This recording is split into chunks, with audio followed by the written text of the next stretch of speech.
So I've had a few questions about how to apply all the information I plug you with on a Tuesday to just regular training sessions in a achievable way, one that doesn't require you to do all the research I do, or another course or whatever.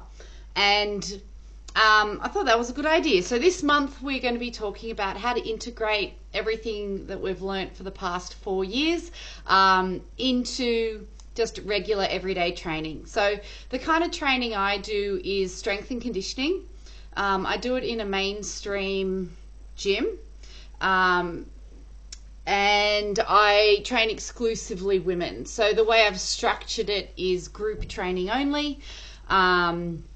We do weights, we do cardio, we do other things for specific reasons, and I'll give you a tip each week to explain how and why I've structured it the way I have, and what the benefit is, and how it's working so far. Okay? So the very first thing I did when I started this group was I changed my mindset, or I communicated the mindset that we were already doing our best, and that all they had to do was show up to do better, and better is better, progress is progress. I actually encourage them to half-ass it some weeks, and we avoid perfection. Okay? Now, I do this for a number of reasons. Number one, women are more at risk to mental health problems such as anxiety, depression, and they're more likely to feel anxiety in the gym, about going to the gym, about what they're going to do in the gym, about getting injured, etc., etc. So for this reason, I make the gym a pressure-free zone. All they have to do is show up, and I probably repeat 12 times in every session, it's a long game. Slow down, it's a long game. So they've already succeeded just by walking in the door. The second reason I start from an assumption that they're already doing their best is women are more likely to have a perfectionist attitude. We've been taught to be perfect and that anything less is not good enough. And she doesn't need more pressure like that in the gym environment, because we're not after perfection, we are just after better. And if I allow her to push to perfection, then it's not probable that she's going to achieve that perfection, and that can be unmotivating, and she might drop out or start ruminating about her sessions or her technique or her mistakes, or she might just start developing self-doubt. All right, neither of those things are enjoyable experiences. Okay.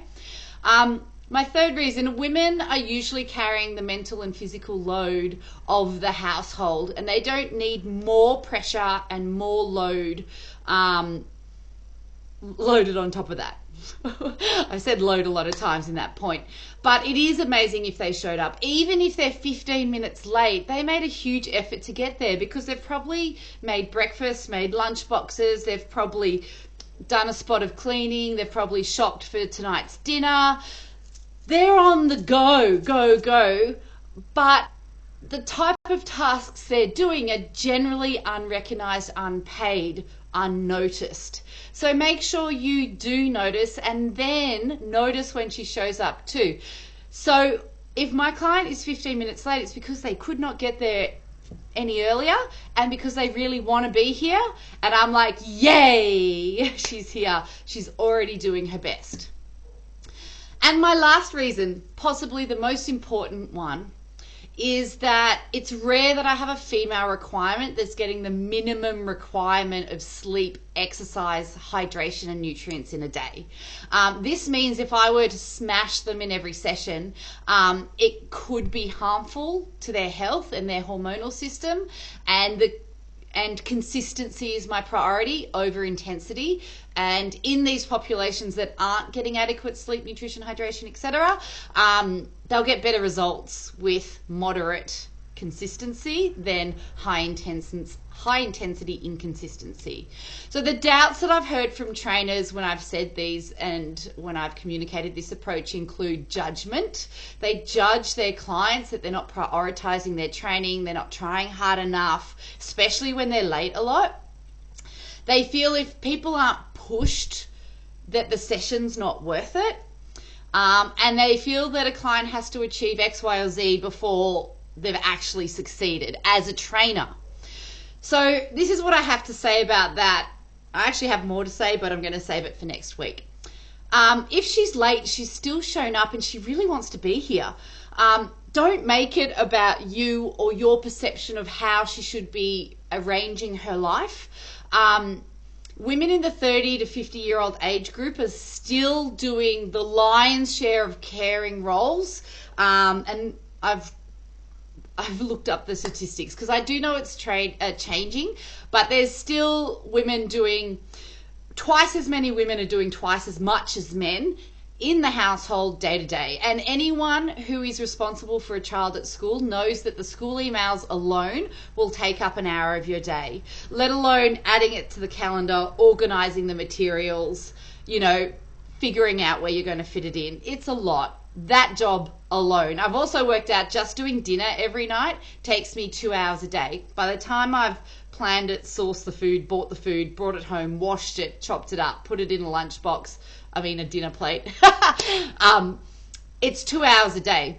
So when your kid is only at school for 6 hours and already 3 hours is taken up with caring for everybody else, if she's also doing the vacuuming and the shopping and everything else, that's the day done. So don't make it about you and your opinion on how things should be or how she should behave or what her relationship should be like. We start from a place of she's already doing her best. This is what she's got, and that is good enough. Okay, so we can't change her life choices or the consequences of those life choices, but what we can do is influence towards better ones, and consistent, moderate, regular movement is a positive choice. So by making it accessible and friendly, you've changed her life, right? And then on a side note, I have never had a client take it easy when they feel good. Okay, so more often than not, I'm holding my clients back from pushing too hard too often because society has told them they're lazy and they're not trying hard enough. They've told them that their entire lives. They don't need permission to push, okay? They need permission to rest and stop. So they don't need to hear from us that they're not trying hard enough, because they absolutely are. And changing that narrative is the first thing I'm doing in my women's strength and conditioning.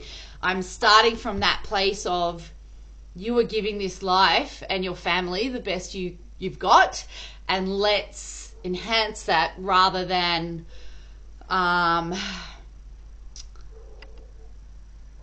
from a place of you're not trying hard enough. First tip. Your feedback's always welcome. I'm sure I'll get it. Any questions, of course, continue to message me.